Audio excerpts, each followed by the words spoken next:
O holy night, the stars are brightly shining. It is the night of the dear Savior's birth. Long lay the world in sin and error pining, till he appeared and the soul felt its worth. A thrill of hope, the weary world rejoices, for yonder breaks a new and glorious morn. Fall on your knees, oh, hear the angel voices, oh, night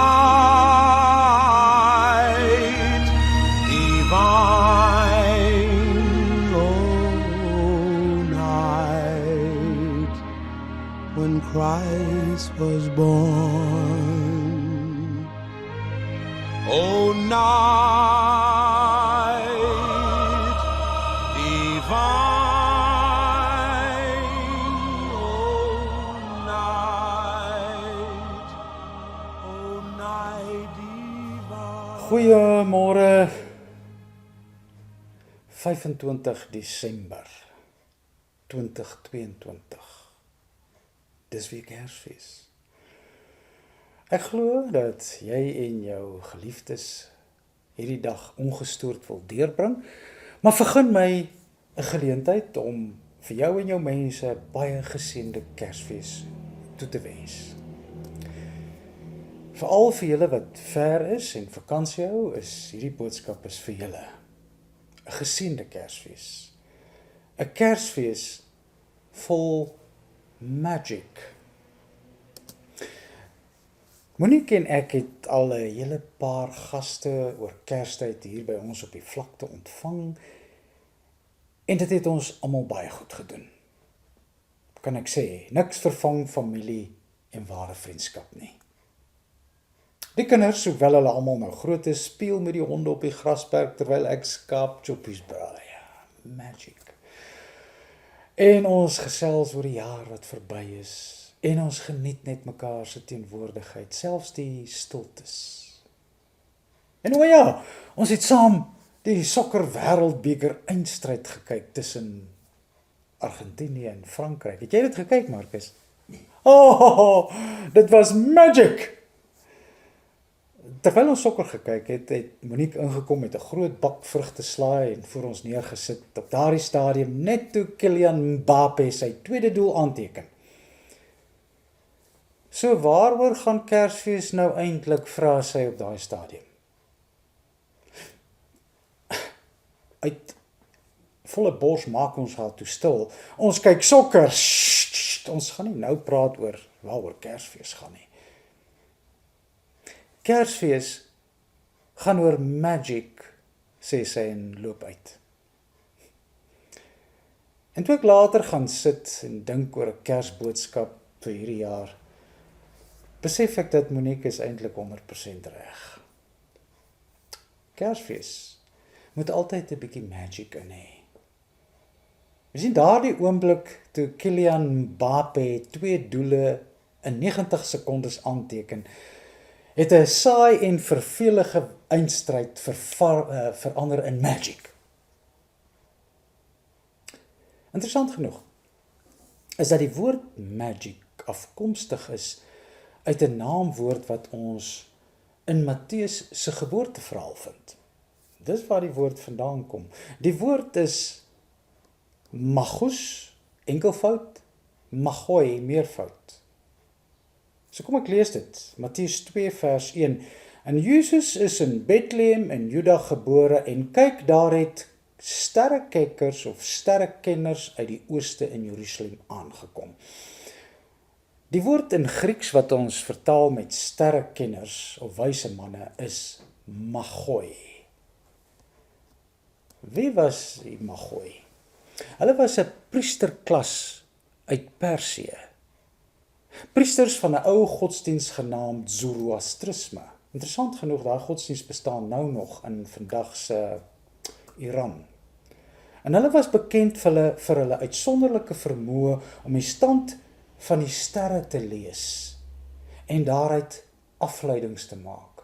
So, dit was mense met sterre in hulle oë. Verder het hulle ook baie waarde geheg aan towerkuns. Bedoelende om iets buitengewoon uit die gewone op te tower, soos Kylian Mbappé in die wêreldsokkerbeker sokkerfinaal.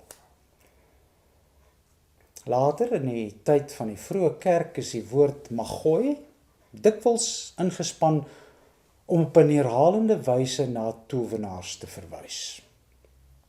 Mense wat met jou kop en met jou sintuie kon smokkel. Daarvan is daar nog baie towenaars in ons tyd.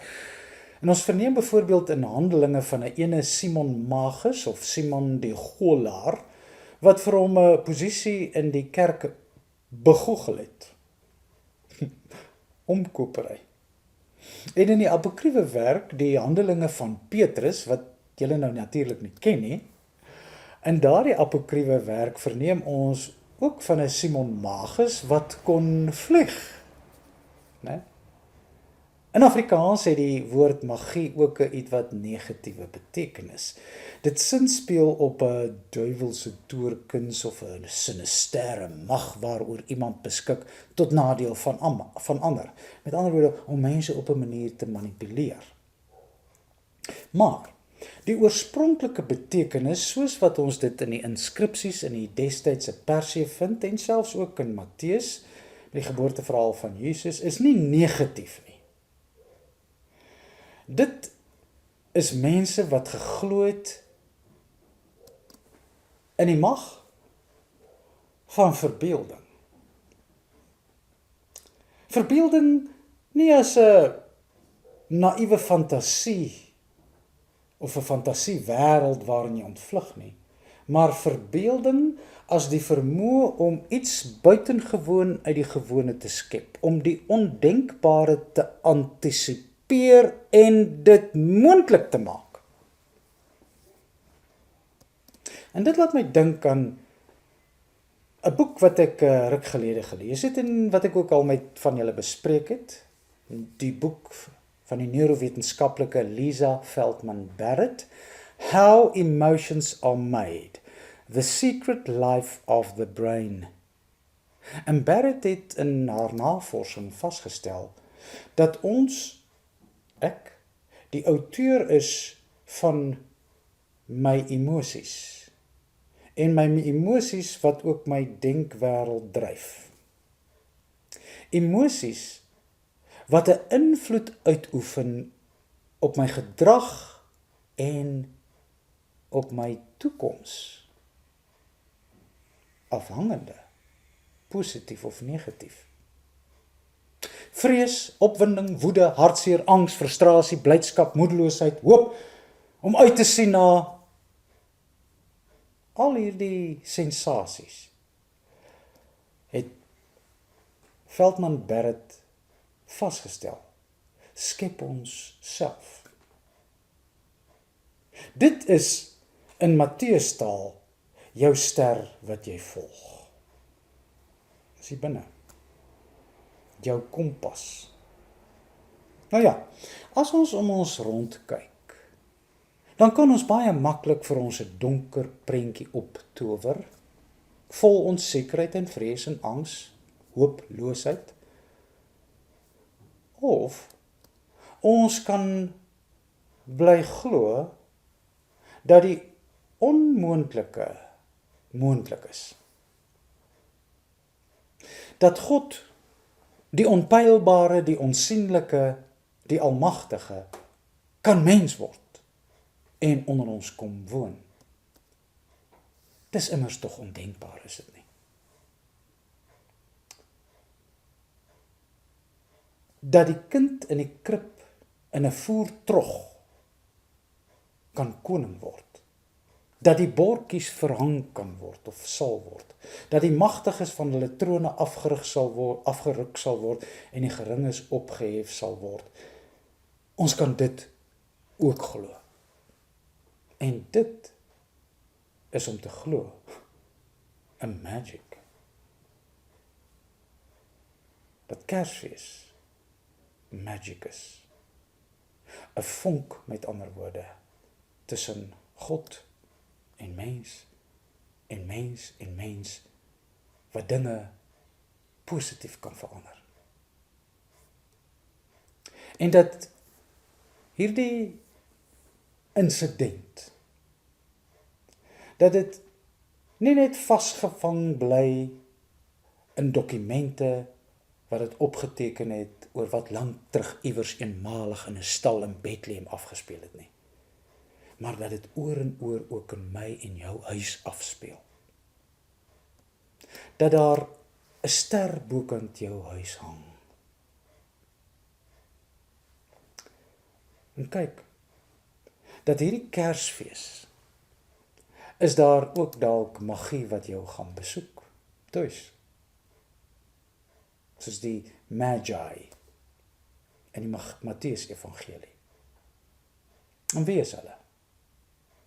Dit is hulle wat vir jou geskenke bring, vir wie jy dalk ook geskenke gee, waarvan die grootste geskenk liefde is, en sakke vol daarvan. Geseënde Kersfees. So this is Christmas, and what have you done? Another year over, and you won't just begun. And so this is Christmas. I hope you had fun. The near and the dear ones, the old and the young. A very Merry Christmas and a Happy New Year. Let's hope it's a good one without any fear. So this is Christmas, for weak and for strong, the rich and the poor ones. The road is so long and so happy.